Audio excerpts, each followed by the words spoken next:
जब इंसान का गुरूर तकनीकी हकीकतों पर पर्दा डालने की कोशिश करता है तो कई बार ऐसे हादसे होते हैं जिनसे पूरी दुनिया सहम उठती है। पाकिस्तान इंटरनेशनल एयरलाइंस की फ्लाइट 8303 अपने जरूरी डिसेंट एंगल से करीबन 2 गुने एंगल पर एयरपोर्ट की तरफ बढ़ रही थी। डिसेंट एंगल ज्यादा होने के कारण प्लेन की रफ्तार भी काफी ज्यादा थी। कॉकपिट में मौजूद कई अलार्म्स बजने लगे। एटीसी ने भी पायलट्स को सतर्क किया, लेकिन पायलट्स ने सब कुछ नजरअंदाज करते हुए प्लेन के डिसेंट को जारी रखा। प्लेन ने बिना लैंडिंग गियर के ही रनवे से टचडाउन किया और रनवे पर भयानक चिंगारियां उठने लगी। हालात संभालने के लिए पायलट्स प्लेन को दोबारा से हवा में ले गए, लेकिन क्या पायलट्स अब इस प्लेन को लैंड करने में कामयाब हो पाएंगे या रनवे पर उठ रही चिंगारियां प्लेन में मौजूद 99 लोगों की जिंदगियों को ही खत्म कर देंगी।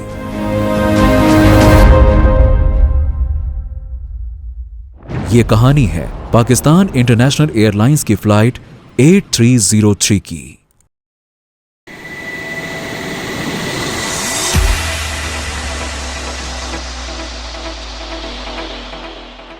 वर्ष 2020 की शुरुआत से ही कोविड-19 के कारण पाकिस्तान के साथ साथ पूरी दुनिया में पब्लिक ट्रांसपोर्ट्स पर कई तरह की पाबंदियां लगा दी गई थीं। मई के महीने में रमजान होने के कारण पाकिस्तान इंटरनेशनल एयरलाइंस कुछ स्पेशल फ्लाइट ऑपरेट कर रही थी और इसी में से एक थी पाकिस्तान इंटरनेशनल एयरलाइंस की फ्लाइट 8303, जो कि 22 मई 2020 को लाहौर के अलामा इकबाल इंटरनेशनल एयरपोर्ट से टेक ऑफ करके कराची के जिन्ना इंटरनेशनल एयरपोर्ट जा रही थी। दोपहर के 12 बजने के बाद फ्लाइट ने बोर्डिंग शुरू की। ये एक 16 साल पुराना A320-214 सीरीज का एयरक्राफ्ट है, जिसे 30 अक्टूबर 2014 को पाकिस्तान इंटरनेशनल एयरलाइंस ने लीज पर लिया था। 2004 में बना यह प्लेन 18,730 किलोग्राम फ्यूल के साथ कुल 77,000 किलोग्राम तक के वजन के साथ टेक ऑफ कर सकता था। एयरक्राफ्ट में 2019 में 2 नए CFM सीरीज के इंजन लगाए गए थे। मार्च के महीने में ही कोविड-19 की पाबंदियों के कारण प्लेन को लाहौर के अल्लामा इंटरनेशनल एयरपोर्ट पर ही ग्राउंड कर दिया गया था। हालांकि 45 दिनों तक ग्राउंड पर रहने के बाद प्लेन ने 7 मई 2020 से दोबारा फ्लाई करना शुरू कर दिया। आज की इस फ्लाइट के एक दिन पहले ही इस एयरक्राफ्ट ने ओमान के मस्कट से पाकिस्तान के लाहौर के बीच उड़ान भरी थी। बोर्डिंग के दौरान प्लेन में कुल 91 पैसेंजर सवार हुए और दोपहर के 1:05 पर प्लेन ने 91 पैसेंजर्स, 6 फ्लाइट क्रू, प्लेन के कैप्टन और को पायलट के साथ लाहौर के अल्लामा इंटरनेशनल एयरपोर्ट से टेक ऑफ किया।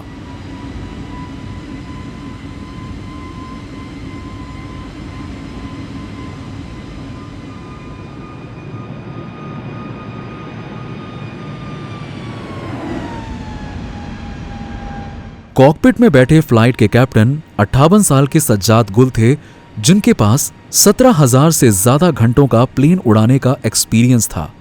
उनके बगल में को पायलट की सीट पर मौजूद थे 2,200 से भी ज्यादा घंटों तक फ्लाइट ऑपरेट कर चुके 33 साल के फर्स्ट ऑफिसर उस्मान आजम।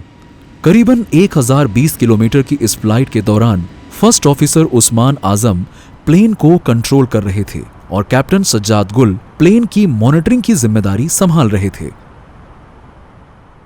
फ्लाइट के कैप्टन सज्जाद गुल ने 1996 में PIA को ज्वाइन किया था। 17,000 से भी ज्यादा फ्लाइट आवर्स का अनुभव रखने वाले कैप्टन सज्जाद गुल पाकिस्तान के सबसे बेहतरीन पायलट्स में से एक थे, लेकिन इसके साथ ही उनके करियर में कुछ काले धब्बे भी लगे हुए थे। उन्होंने 1996 में पाकिस्तान इंटरनेशनल एयरलाइंस को ज्वाइन करने के लिए एक इंटरव्यू दिया था। इस दौरान मनोवैज्ञानिक परीक्षण के दौरान एक्सपर्ट्स ने उनके व्यक्तित्व में कई गंभीर खामियां पाई थीं और ये कमियां ऐसी थीं जिनके रहते हुए किसी भी व्यक्ति को पायलट जैसी गंभीर जिम्मेदारी नहीं दी जा सकती थी। इसके बाद सज्जाद गुल ने कुछ और मनोवैज्ञानिक एक्सपर्ट से अपना परीक्षण करवाया और इनमें से ज्यादातर ने उन्हें पायलट की जिम्मेदारी के लिए स्वस्थ घोषित कर दिया था और बस इन्हीं रिपोर्ट्स के आधार पर सज्जाद गुल को PIA यानी कि पाकिस्तान इंटरनेशनल एयरलाइंस ज्वाइन करने की अनुमति दी गई थी। कुछ ऐसी ही कहानी को पायलट उस्मान आजम की भी थी। एयरलाइंस की ट्रेनिंग के दौरान उस्मान आजम की कार्यप्रणाली में भी कई कमियां पाई गई थीं। खैर, टेक ऑफ के कुछ मिनटों के बाद यह प्लेन 30,000 फीट की ऊंचाई पर पहुंच गया। दोपहर के 1:20 पर फ्लाइट क्रू ने पायलट्स को स्नैक्स ऑफर किए, जिसे दोनों ही पायलट्स ने मना कर दिया। अगले कुछ मिनटों तक फ्लाई करने के बाद एयरक्राफ्ट ने कराची एयर ट्रैफिक कंट्रोलर से संपर्क किया। इस समय यह फ्लाइट कराची एयरपोर्ट से करीबन 150 नॉटिकल माइल्स की दूरी पर फ्लाई कर रही थी। आसमान में फ्लाई करते समय एयरक्राफ्ट के लिए एक निश्चित रूट को फॉलो करना जरूरी होता है। इस रूट पर कुछ निश्चित चेक पॉइंट्स होते हैं जिन्हें वे पॉइंट्स कहा जाता है। फ्लाइट मैनेजमेंट कंप्यूटर में इन्हीं वे पॉइंट्स को फीड कर दिया जाता है और फिर प्लेन इन्हीं वे पॉइंट्स को फॉलो करते हुए आगे बढ़ता है। एयर ट्रैफिक कंट्रोलर ने फ्लाइट 8303 को नवाब साहब 2 अल्फा रूट फॉलो करने के लिए कहा। इसके लिए प्लेन को पहले नवाब शाह वे पॉइंट से 205 डिग्री पर फ्लाई करते हुए आगे बढ़ना था और फिर 255 डिग्री पर फ्लाई करते हुए मैकली वे पॉइंट पर पहुंचना था। मैकली वे पॉइंट पर पहुंचने के बाद यह प्लेन एक होल्डिंग पैटर्न में एंटर करने वाला था, जिसके बाद प्लेन का एल्टीट्यूड 8,000 फीट से घटकर 3,000 फीट हो जाता। क्योंकि लैंडिंग अप्रोच शुरू करने से पहले प्लेन का 3,000 फीट की ऊंचाई पर होना जरूरी होता है, फर्स्ट ऑफिसर ने फ्लाइट मैनेजमेंट कंप्यूटर में नवाब शाह 2 अल्फा रूट को इनेबल कर दिया। दोपहर के करीबन 2:15 पर फर्स्ट ऑफिसर ने एक बार फिर से कराची एरिया कंट्रोल से संपर्क किया और प्लेन की ऊंचाई को कम करने की परमिशन मांगी। फर्स्ट ऑफिसर की रिक्वेस्ट के जवाब में एटीसी ने फ्लाइट 8303 को अपनी ऊंचाई को 10,000 फीट तक कम करते हुए डायरेक्टली मैकली वे पॉइंट के लिए प्रोसीड करने को कहा। फर्स्ट ऑफिसर ने फ्लाइट मैनेजमेंट कंप्यूटर में डायरेक्टली मैकली वे पॉइंट के लिए प्रोसीड करने के इंस्ट्रक्शंस सेव कर दिए और फ्लाइट को मैनेज्ड डिसेंट मोड में डाल दिया गया। यानी कि अब यह प्लेन धीरे धीरे अपनी ऊंचाई को कम करते हुए मैकली वे पॉइंट की तरफ बढ़ रहा था। और यहीं पर पायलट्स की गलतियों का सिलसिला शुरू हुआ। दरअसल मैनेज्ड डिसेंट मोड में ऑटो पायलट अपनी ऊंचाई को एयरपोर्ट से प्लेन की दूरी के हिसाब से कम करता है। यानी कि एयरक्राफ्ट एयरपोर्ट से जितना दूर होता है, प्लेन का ऑटो पायलट उसी हिसाब से प्लेन की ऊंचाई को कम करता है। लेकिन फ्लाइट 8303 को मैनेज डिसेंट मोड में जाने के बाद हर मिनट अपनी ऊंचाई को करीबन 2000 फीट तक कम करना था। लेकिन असल में यह प्लेन 1 मिनट में केवल 1000 फीट की ऊंचाई ही कम कर रहा था।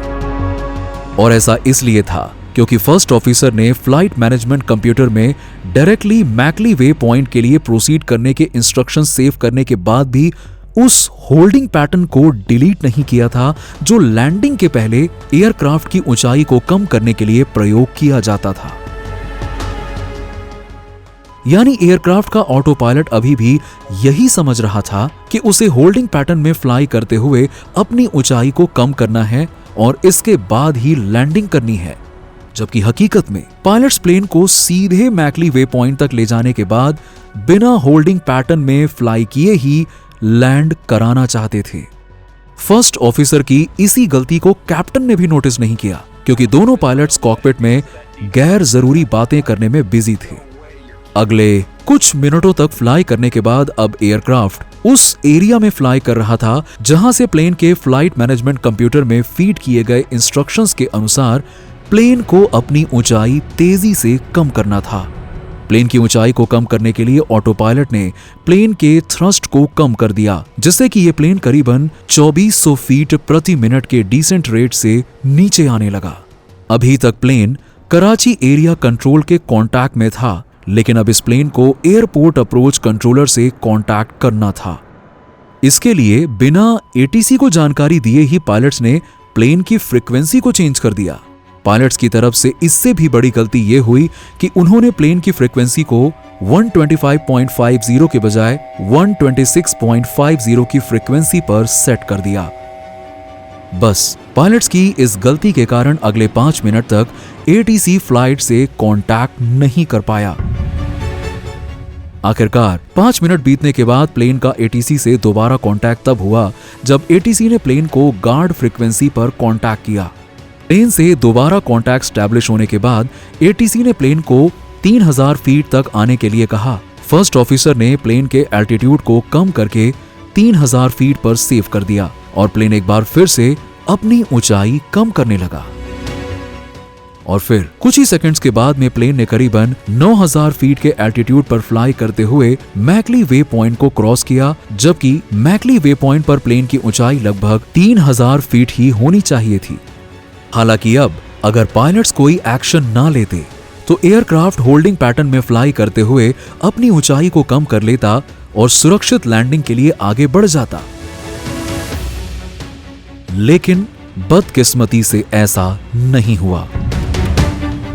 मैकली वे पॉइंट को क्रॉस करने के कुछ ही सेकंड्स के बाद एटीसी ने फ्लाइट 8303 को कांटेक्ट किया और उन्होंने बताया कि उनका प्लेन निर्धारित ऊंचाई से काफी अधिक ऊंचाई पर फ्लाई कर रहा था। एटीसी के इस मैसेज के बाद पायलट्स ने नोटिस किया कि उन्होंने फ्लाइट मैनेजमेंट कंप्यूटर से होल्डिंग पैटर्न को तो डिलीट ही नहीं किया था। इसके तुरंत बाद फर्स्ट ऑफिसर ने बिना कुछ सोचे फ्लाइट मैनेजमेंट कंप्यूटर से होल्डिंग पैटर्न को डिलीट कर दिया। अब ये प्लेन एयरपोर्ट से महज 15 नॉटिकल माइल्स की दूरी पर था और होल्डिंग पैटर्न को डिलीट करने के बाद इतनी कम दूरी में ही प्लेन को अपनी ऊंचाई को बेहद तेजी से कम करते हुए खुद को रनवे के साथ अलाइन करना था। कुछ मिनटों के बाद कॉकपिट में बैठे पायलट्स को रनवे दिखाई देने लगा। रनवे देखने के बाद फर्स्ट ऑफिसर ने कैप्टन को बताया कि प्लेन काफी ज्यादा ऊंचाई पर है और उन्हें एयरपोर्ट का एक चक्कर लगाते हुए प्लेन की ऊंचाई को कम करना चाहिए। लेकिन कैप्टन ने फर्स्ट ऑफिसर की इस बात को तुरंत मना कर दिया और प्लेन आगे बढ़ता रहा। हालांकि प्लेन की ऊंचाई को तेजी से कम करने के लिए फर्स्ट ऑफिसर ने प्लेन को मैनेज डिसेंट मोड से ओपन डिसेंट मोड में स्विच कर दिया। दरअसल ओपन डिसेंट मोड में एयरक्राफ्ट काफी तेजी से नीचे आना शुरू कर देता है और निर्धारित ऊंचाई पर पहुंचने के बाद ही डिसेंट रेट को कम करता है। लेकिन अब तक ये प्लेन की एयरपोर्ट से दूरी महज 10 नॉटिकल माइल्स ही बची थी और इतनी कम दूरी में प्लेन की ऊंचाई को इतनी तेजी से कम कर पाना संभव ही नहीं था। प्लेन की ऊंचाई को और तेजी से कम करने के लिए फर्स्ट ऑफिसर ने प्लेन के ब्रेक्स डिप्लॉय कर दिए। एयरपोर्ट के टावर में बैठे अप्रोच कंट्रोलर को अब तक फ्लाइट में कुछ गड़बड़ी की आशंका होने लगी थी, इसीलिए उसने पायलट से दोबारा पूछ लिया कि क्या वो अपने रास्ते पर सही से आगे बढ़ रहे हैं। उनकी इस बात का एक बार फिर से पायलट्स ने हाँ में जवाब दिया। लेकिन अब ये प्लेन काफी ज्यादा डिसेंट एंगल और बेहद तेज स्पीड से नीचे की तरफ आ रहा था। अप्रोच कंट्रोलर ने इस बात को तुरंत नोटिस किया और पायलट्स को सीधे एयरपोर्ट का एक और चक्कर लगाने का ऑर्डर दे दिया। लेकिन पायलट्स ने अप्रोच कंट्रोलर को बताया कि उनका प्लेन ILS यानी कि इंस्ट्रूमेंटल लैंडिंग सिस्टम पर सेट था और लैंडिंग के लिए आगे बढ़ रहा था। हालांकि हकीकत ये थी कि प्लेन अभी भी अपने मैक्सिमम डिसेंट एंगल से करीबन दुगने पर डिसेंट कर रहा था। स्थिति को देखते हुए अप्रोच कंट्रोलर ने दोबारा पायलट्स को ऑर्डर दिया, नेविगेट, आप तुरंत एक और चक्कर लगाते हुए मुड़ें। हालांकि एक बार फिर से पायलट्स ने अप्रोच कंट्रोलर को यह कहते हुए मना कर दिया कि उनका प्लेन ILS पर सेट है। अब यह प्लेन बेहद तेजी से नीचे एयरपोर्ट की तरफ बढ़ रहा था और करीबन 750 फीट की ऊंचाई पर पहुंचने के बाद प्लेन के लैंडिंग गियर्स डिप्लॉय हो गए। लेकिन अभी भी फर्स्ट ऑफिसर एयरपोर्ट का एक और चक्कर लगाने के लिए सोच रहे थे, इसीलिए उन्होंने लैंडिंग गियर को रिट्रैक्ट कर लिया और कैप्टन से पूछा कि क्या वो एयरपोर्ट का एक और चक्कर लगा सकते हैं। कैप्टन ने फर्स्ट ऑफिसर को तुरंत मना कर दिया और प्लेन का कंट्रोल अपनी तरफ शिफ्ट कर लिया। कैप्टन ने लैंडिंग के लिए फ्लैप्स को लेवल 2 पर सेट कर दिया और रिवर्स थ्रस्ट को एक्टिव कर दिया। लेकिन रिवर्स थ्रस्ट तब तक एक्टिवेट नहीं हो सकते जब तक कि प्लेन के व्हील्स जमीन पर ना हो। इसीलिए इस मामले में रिवर्स थ्रस्ट ने भी काम नहीं किया और प्लेन ने करीबन 200 किलोमीटर प्रति घंटे की रफ्तार से रनवे को टच डाउन किया। बिना लैंडिंग गियर के जब प्लेन रनवे पर पहुंचा तो फ्रिक्शन के कारण काफी तेज चिंगारियां निकलने लगी। ये चिंगारियां इतनी तेज थीं कि उन्हें एयरपोर्ट के कंट्रोल टावर में बैठे लोग भी आसानी से देख सकते थे। प्लेन रनवे पर पहुंचा और दोबारा हवा में उछल गया। कुछ सेकंड्स के बाद प्लेन दोबारा रनवे पर पहुंचा और दोबारा वही भयानक दृश्य कंट्रोल टावर पर बैठे लोगों की आंखों के सामने था। ऐसा कुल 4 बार हुआ और ये सिलसिला तब रुका जब फर्स्ट ऑफिसर के कहने पर कैप्टन ने एयरपोर्ट का एक और चक्कर लगाने के लिए प्लेन के थ्रस्ट को बढ़ा दिया। लगातार रनवे से टकराने के कारण प्लेन के राइट इंजन में आग लग गई थी और प्लेन के फ्यूल टैंक में एक बड़ा छेद हो गया था, जिससे कि फ्यूल तेजी से लीक हो रहा था। इस आग ने एयरक्राफ्ट के राइट इंजन को फेल कर दिया था, जिससे फ्यूल तेजी से लीक हो रहा था। आग को फैलने से बचाने के लिए फर्स्ट ऑफिसर ने राइट इंजन के थ्रस्ट को ऑफ कर दिया। हालांकि प्लेन के इंजन इतने पावरफुल होते हैं कि एक इंजन के फेल होने की स्थिति में भी प्लेन टेक ऑफ कर सकता है। इसलिए कैप्टन के थ्रस्ट बढ़ाने के बाद एयरक्राफ्ट ने टेक ऑफ कर लिया और करीबन 2000 फीट की ऊंचाई पर पहुंच गया। यहां पर पहुंचने के बाद फर्स्ट ऑफिसर ने एटीसी को कांटेक्ट किया और उन्हें बताया कि उनका एक इंजन फेल हो गया है, जिसके बाद एटीसी ने तुरंत एयरपोर्ट पर इमरजेंसी डिक्लेयर कर दी। राइट इंजन के फेल हो जाने के बाद प्लेन अपने आप ही इस इंजन को दोबारा स्टार्ट करने की कोशिश कर रहा था। इस बीच प्लेन का राइट इंजन स्टार्ट हो गया, लेकिन बदकिस्मती से इसके कुछ सेकंड्स के बाद ही प्लेन का लेफ्ट इंजन फेल हो गया। फर्स्ट ऑफिसर पहले ही प्लेन के राइट इंजन के थ्रस्ट को बंद कर चुके थे, इसीलिए इंजन स्टार्ट होने के बाद भी उससे एयरक्राफ्ट को कोई भी पावर नहीं मिल रही थी। यानी कि अब PIA यानी कि पाकिस्तान इंटरनेशनल एयरलाइंस की फ्लाइट 8303 बिना किसी इंजन की पावर के फ्लाई कर रही थी। पायलट्स प्लेन को सुरक्षित रूप से रनवे तक पहुंचाने की कोशिश कर रहे थे, लेकिन उनकी पिछली गलतियों ने उनके सारे रास्ते बंद कर दिए थे। इसी बीच कैप्टन ने प्लेन के लैंडिंग गियर को डिप्लॉय कर दिया, जिससे कि प्लेन पर लगने वाला फ्रिक्शन और ज्यादा बढ़ गया और प्लेन अधिक तेजी से नीचे आने लगा। हालांकि इसे कम करने के लिए कैप्टन ने प्लेन के फ्लैप्स ऑफ कर दिए, लेकिन अब तक बहुत देर हो चुकी थी। प्लेन रनवे की तरफ मुड़ तो गया था, लेकिन बेहद तेजी से नीचे की तरफ आ रहा था। कॉकपिट और एयरपोर्ट के कंट्रोल टावर में मौजूद सभी लोग घबराए हुए थे और तभी कंट्रोल टावर में बैठे लोगों ने एयरपोर्ट से करीबन 1 किलोमीटर दूर एक भयानक आग देखी। दरअसल रनवे तक पहुंचने की कोशिश में PIA फ्लाइट 8303 रनवे से करीबन 1300 मीटर पहले ही मॉडल कॉलोनी नाम की एक रेजिडेंशियल बिल्डिंग से टकरा गई थी।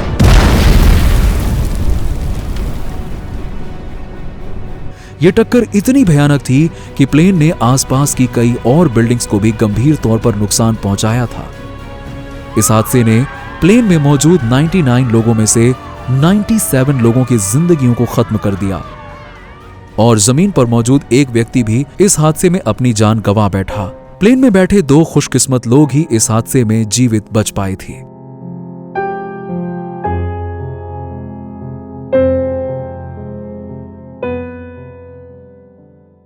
बाद में इन्वेस्टिगेशन में साफ तौर पर इस हादसे के लिए पायलट्स की लापरवाहियों को जिम्मेदार बताया गया था। इसके बाद पाकिस्तान सरकार और एयरलाइंस ने कई जरूरी एक्शन भी लिए थे, लेकिन ये बेहद अफसोसजनक था। इसकी कीमत उन 98 लोगों को अपनी जिंदगियां देकर चुकानी पड़ी थी।